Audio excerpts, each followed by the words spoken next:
Well, good morning. It's Friday, August 19th, and I am Chad Meadows with the NCAPA Legislative Committee. Thank you all so much for being here today. We have an exciting discussion planned for everyone today, focusing on zoning reform. I wanted to be sure to thank everybody for being here. I know you guys are busy. I know you got a lot going on. It's hard to carve out time to attend these, and we really appreciate y'all's input. So thanks for being here. Also want to thank the Legislative Committee. They have put in tremendous amount of work and effort in launching this discussion series and have much more work to do in the days that follow. Our hope is to come back during the planning conference with the results of these discussions and some options for either a position statement and or a work program associated with zoning reform. Also, thanks to APANC and several of the planners there who have helped us plan and keep this project on track. So thanks for that. I am going to go ahead and get started.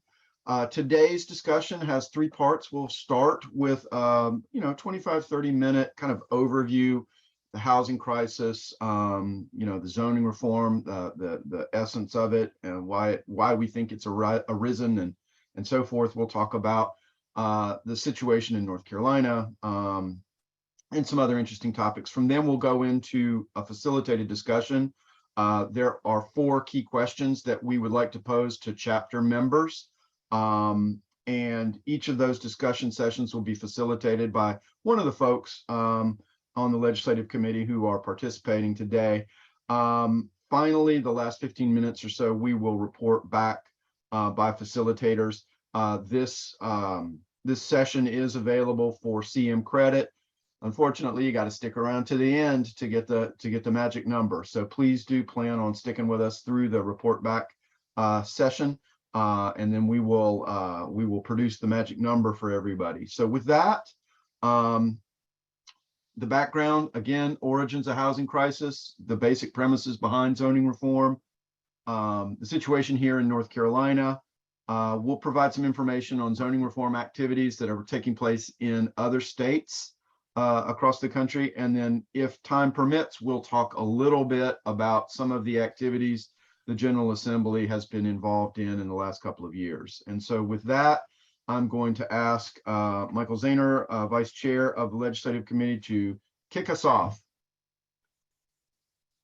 Thanks, Chad. Do you have the slides up? I can't see them. That's a really great question. Thank you, sir. How about if I show the slides? Can you see that?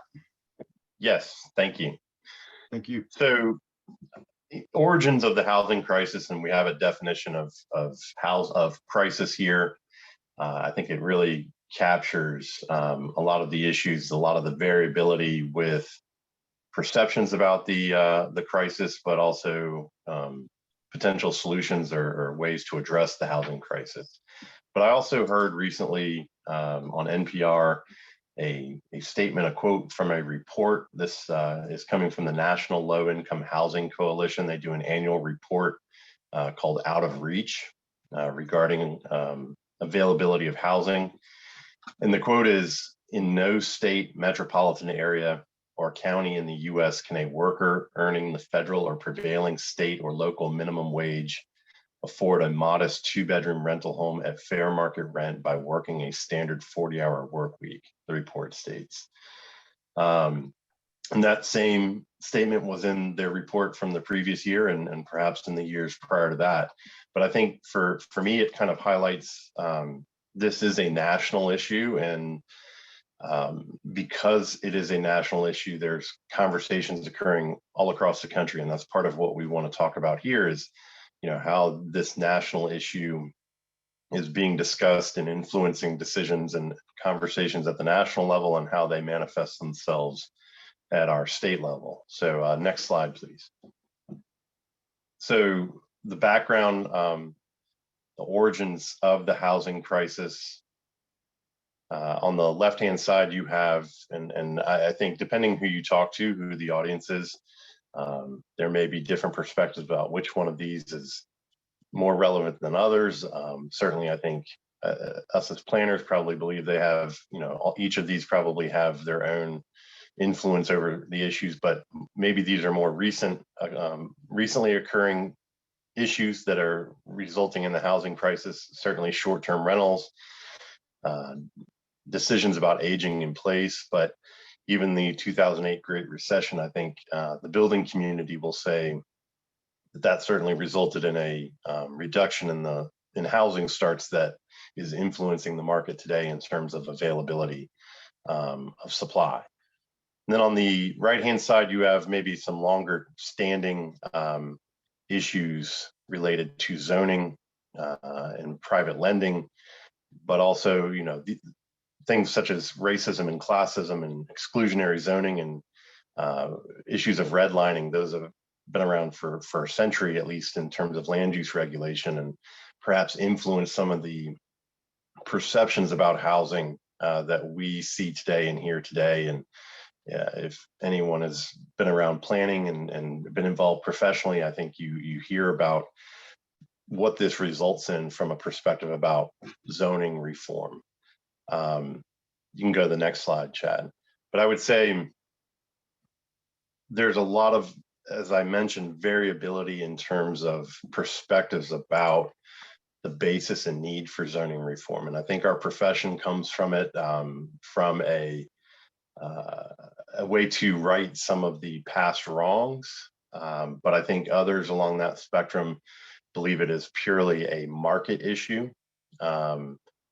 But there's a basic premise for zoning reform, that zoning and development regulations act intentionally or unintentionally to limit the supply of housing, that favor single-family detached dwellings at the expense of other housing options, interfere with access to housing based on socioeconomic and often race factors, increase the cost of housing for everyone, and thus changes to the laws governing single-family detached development are necessary to address the housing crisis and its negative societal impacts. And again, I think at the national level, and it manifests itself at the state level, as you'll hear, there's different perspectives on the root causes, but also the solutions. And I think the point that we are seeing and we want to make is that a lot of those perspectives are all pointing at a need to reform zoning for perhaps reasons that we would professionally agree with, but perhaps also reasons that we perhaps professionally don't necessarily agree with. And I think the purpose of this session is to kind of understand that and figure out the best way for us to forge ahead. So with that, I'll turn it over to Jason. Thanks. Good morning, everybody. I'm Jason Harden with the City of Raleigh, and I'm going to talk a little bit about a statewide perspective on what we've been seeing, and then some of the steps and ways of talking about this that we've done in the City of Raleigh. So it's interesting in a way, in an academic sense. I think this has become probably one of the most publicly recognized and discussed planning issues that we've seen in a really long time. This is something that is starting to materially affect a lot of people. And then, although many residents probably don't think really hard about zoning very often, if at all, there's starting to be a broader public recognition that that is one of the factors that is contributing to this crisis, because there is a lack of supply, particularly in the areas that are most in demand. I'll start with a couple of anecdotes that I observed recently that I think tell a lot of the story, just in a nutshell. And one was a discussion on Nextdoor expressing a lot of alarm about the potential of townhouses in a part of South Raleigh where they weren't previously allowed, and the additional density, and a lot of angst about what that would look like and what they could do. And then the second was that same week, I attended an event about affordable housing for area residents. And we expected, I don't know, maybe several dozen, maybe 100 people. Turned out to be 1,000 people who attended that, with a line that backed out the door. So there's a really serious issue here that I think we're starting to grapple with. And again, it's not just a Raleigh or other big city issue. It's something we're experiencing across the state. We can go to the next slide here. So this is a little bit more of a numeric look at this. On the left, that's a look at the percentage of households that are cost burdened, which is they're spending more than 30% of income on housing. I actually think it's helpful to look at housing and transportation costs together because the transportation costs are very location dependent. But just looking at the housing costs, they're pretty significant percentages, and they have been rising in recent years in counties across the state. And a lot of that ties to the availability of homes, particularly for lower income households. So the chart on the right is looking at the number of homes available per 100 households at certain income levels. And at the median, there is a fair number of homes, not a huge amount. And of course, for a housing market to work, there has to be some amount of vacancy so that people can move from one place to another, or new households can form. I think sometimes you hear this notion that vacant units are something bad and people are just sitting on them for no particular reason. The reality is that's how a housing market works. If we were 100% occupied, then literally we would all be unable to move. But as you go down to lower income levels, the number of those available homes drops more and more. And at the very lowest levels, there's very few available. And so there's intense competition for those, as there really is at all income levels. And that has been driving up the price substantially. Let's go to the next slide, please. So it's something that obviously is a little bit more, and I think we had a good presentation at the start to look at some of the factors, but fundamentally, when a lot of housing and housing types are illegal to build, when supplies, it literally can't be built to meet the demand where it is, then the only thing that can happen is that competition. So one necessary, if not fully sufficient, way of solving this has to be allowing more housing to be built. Next slide. So a huge part of this is the why. And so why is this happening? Because I think for a lot of people, it's not necessarily intuitive, and it may lead people to reach different conclusions about how greed or other factors work in the system. I think it's fair to say that humans have always had a profit incentive. So what's changed in recent decades that has made this so much more of an issue? Well, a huge factor has to be the fact that cities of all sizes have continued to spread outward, and we can go to the next slide. And that has resulted in ever longer auto commutes. And there seems to be a certain limit, almost regardless of the mode, of how long people will travel to get to their job. It's somewhere a little bit north of 30 minutes. And at that point, something has to happen. And obviously there's super commuters out there, but most people, that's about the extent of it. And then they look for other alternatives. And so recently, the alternative has been to look for a place that's closer to jobs, closer to opportunity, particularly more walkable. And that's created just intense competition for that. And that's been on top of the fact that there has been, I think it's fair to say, a societal shift in preferences, where once the Jetsons model of driving everywhere and being in a little pod separate from everything else seemed really attractive, the downsides of that are now pretty apparent to a lot of people. And so again, demand for those places has gone up without legalizing more supply to be built. Next slide. So the way we've started to talk about this in Raleigh is looking at particularly, and this thinking about that House bill that would allow smaller missing middle housing types, is talking about some of the fundamentals and what that actually looks like. So one thing is that land values have been increasing due to those factors that we've been talking about: longer commutes, increased desire and demand for walkable places. And so allowing more units, a duplex, a fourplex, townhouses on that same area of land on which only one unit is legal to build now, allows the cost of the land to be spread out over more units. And that is always going to be less expensive.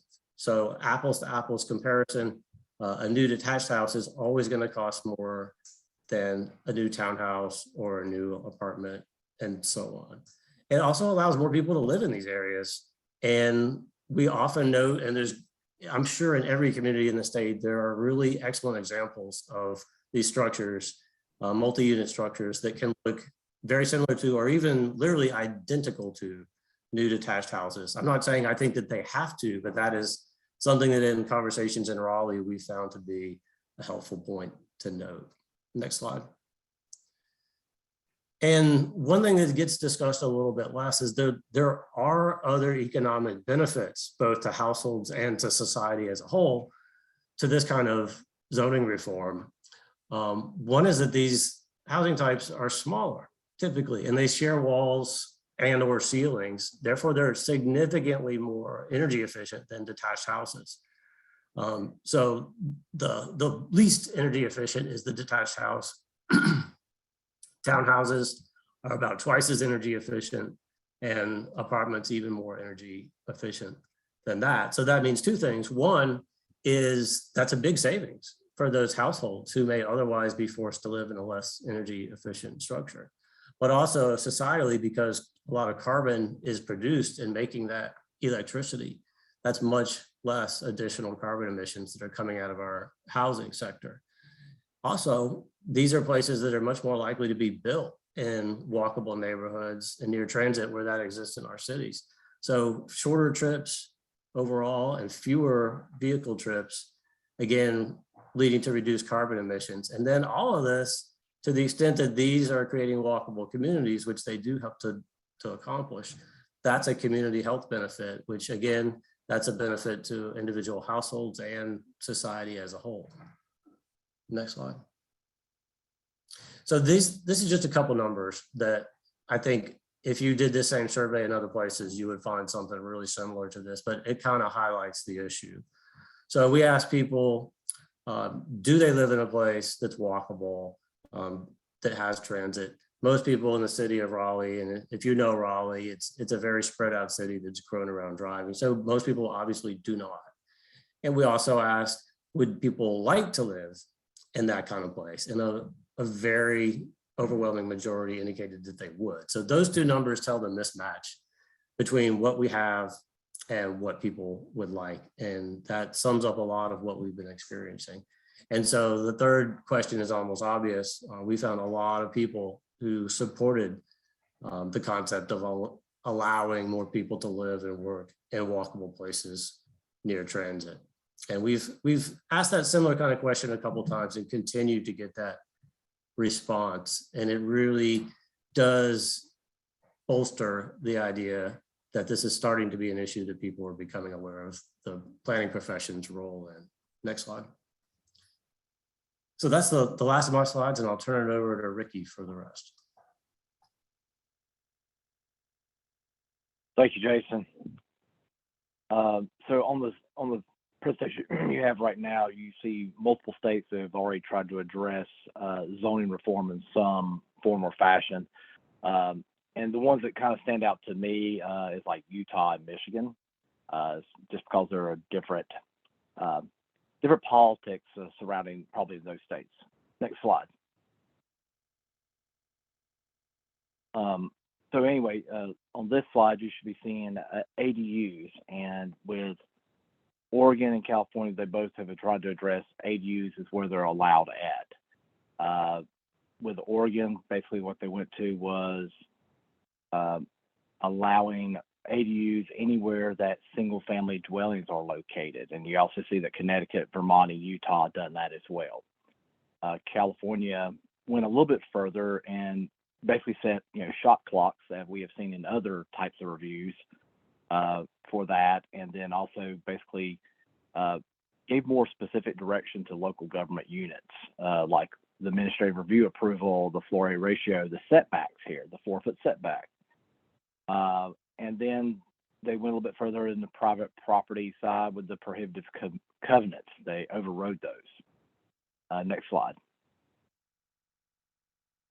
And so with that, it's, I call this more like use diversification. So Oregon allowed duplexes wherever, single family, that's Vermont, allow where single families at, and quadplexes in areas where they allow duplexes. Oregon kind of bracketed out based on the size of the city. So it's something we probably should be watching. Is that, cities that were 10,000, they just said anywhere the house is allowed, a duplex is allowed. The larger cities are basically saying any middle housing type. So think quadplexes, townhomes. So that's probably a very interesting model in the sense that it's a little bit more context sensitive related to the maybe where the region of that city's located at. Massachusetts went a route more related to like transit funding. And so in their case, they said that every jurisdiction should have a by right multifamily district. They specified 50 acres, 15 dwelling units per acre, or you would probably lose funding. So it just wasn't going to be like 55 and plus communities. So they went that route. And we'll see that in some other states where they tie it back to funding carrots. Next slide. I got a little bit of lag here, Chad, on the slides. Ricky, this one is the parking cap slide. Okay, parking caps. Okay, thank you.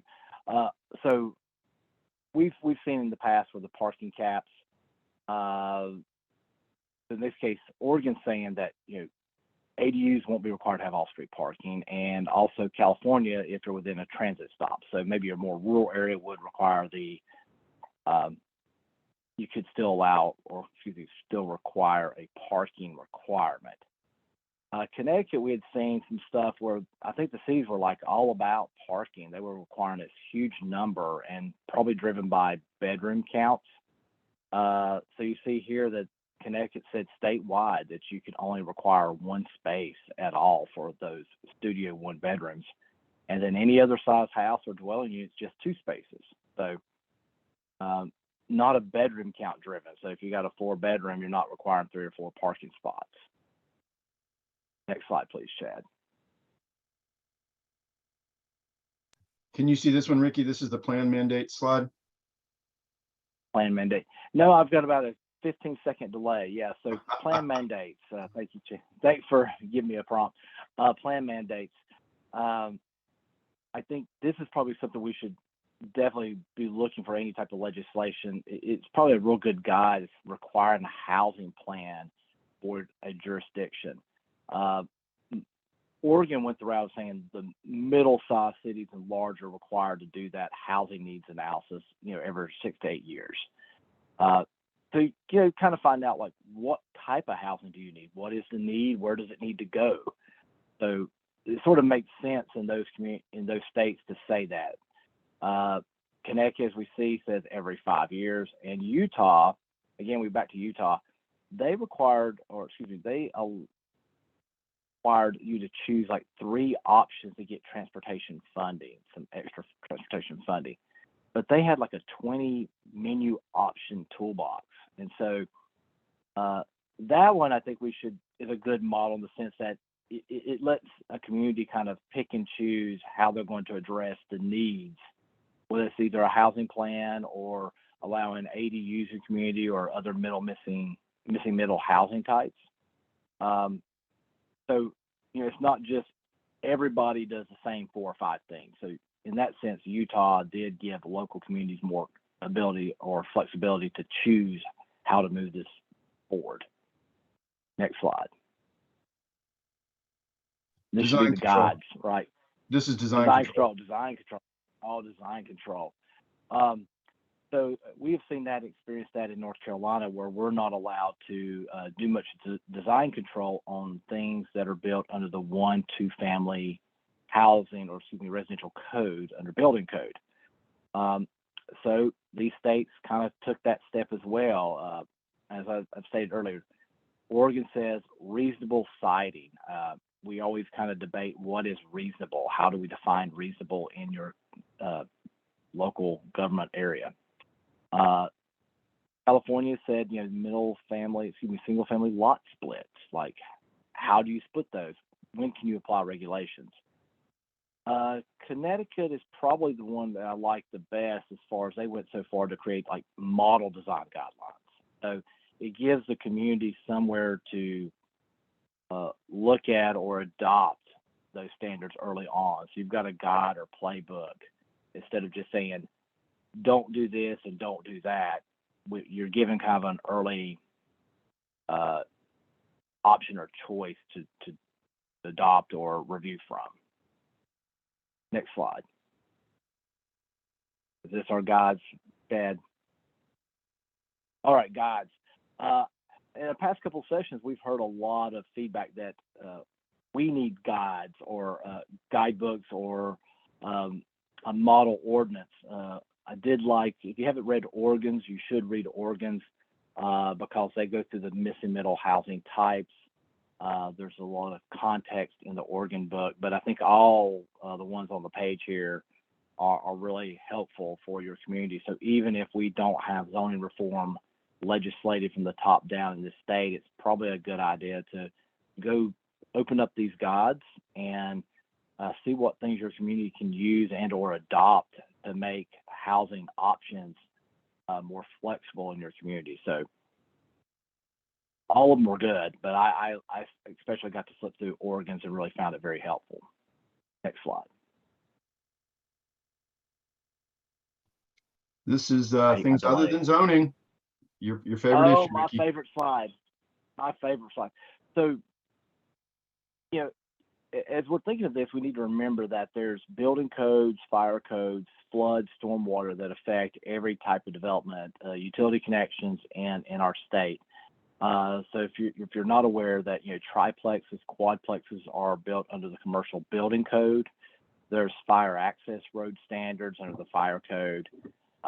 If you have require fire sprinkler systems under the building code, then clearly there's going to be a fire sprinkler connection, and there's going to be a meter for that, and there's all these connections attached to that. Not that these are all bad, but it's just knowing that even if you get rid of zoning in this state as a whole, there's still a lot of roadblocks to developing missing middle housing that eviscerated zoning will not solve. And there's some protections for a community that are removed with that. So we need to make sure that we're discussing with our other parts of our development review process of how they can come and help us meet the goal that the state's trying to figure out of housing options. All right, Chad, that gives you a couple minutes to go over the few things for the state. Thanks, Ricky, and thanks to everybody for their work on putting this stuff together. I think, you know, there's a lot of reasons to reform zoning and reform how we're approaching residential development. Obviously, the costs, our need for more sustainability, you know, our need for more equity. But I think the question that is important to understand is, you know, does reform rely solely on a top-down preemption? And the reason I ask that question is because that's what House Bill 401 proposed. In addition to a variety of other things, this bill, which did not pass but was proposed in the 2021 long session, required all local governments to allow, quote, middle, you know, end quote, housing in all areas zoned for residential use in that had water or sewer. So, you know, this wasn't just duplex, triplex. This was also townhouse development. So this bill sought to preempt, you know, pretty much the full array of residential zoning district standards. It is true that the bill recognized areas served by water and sewer, but was not clear with respect to whether or not that was a public water or a public sewer system, or if that could be a community level system that could be, you know, installed privately, owned privately. So that wasn't clear. Another aspect of House Bill 401 was the accessory dwelling unit preemption, the one that we've seen, you know, in a lot of other states.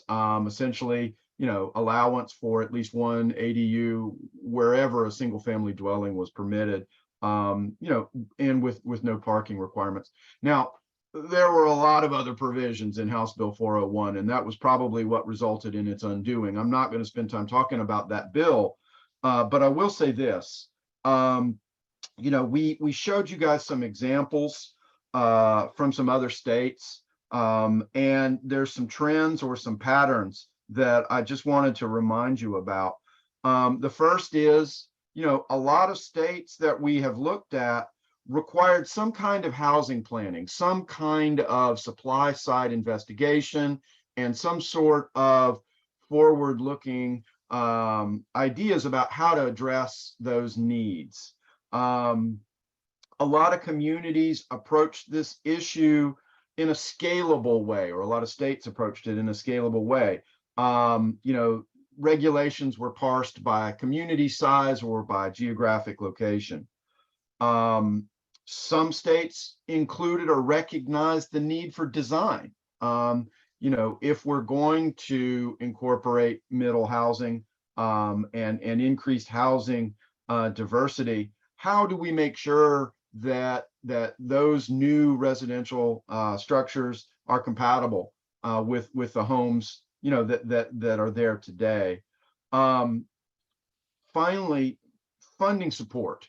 Utah is a great example of a state that has built incentives into their program to encourage local governments to take positive steps towards zoning reform and addressing these issues associated with the housing crisis. The last thing I want to mention before we get into the discussion part of today, and it's something that's sort of become ever more crystallized for us as we've gone through these discussions. I think there is a bright line between housing diversity and housing affordability. And diversity in terms of missing middle housing and the ability to accommodate a wider range of residential units is important, but diversity on its own is likely insufficient to yield affordability, which is kind of the other side of the equation. You can have, I live in Durham. We have lots of new apartments and townhomes in downtown Durham. They're fabulous. They also cost $1 million. Not exactly affordable to everybody. So I think it's important to recognize both sides of the equation, the diversity and the affordability, and to incorporate some of these other incentives and planning sort of aspects that we see in other states. The current bill, the House Bill 401, doesn't include any of those. It's simply a preemption in pursuit of diversity. So I just wanted to leave you guys with that. And now I'll talk a little bit about kind of the next step. We're going to break out into 3 discussion rooms. There'll be, 8, 9 people or so per room. You'll be placed in there automatically. We're going to spend the next 30 minutes with your facilitators talking about the 4 questions to discuss. And I encourage everybody, please share your thoughts. We intend to report back to the full chapter all of the information that we get. And I'll talk more about that after the report back.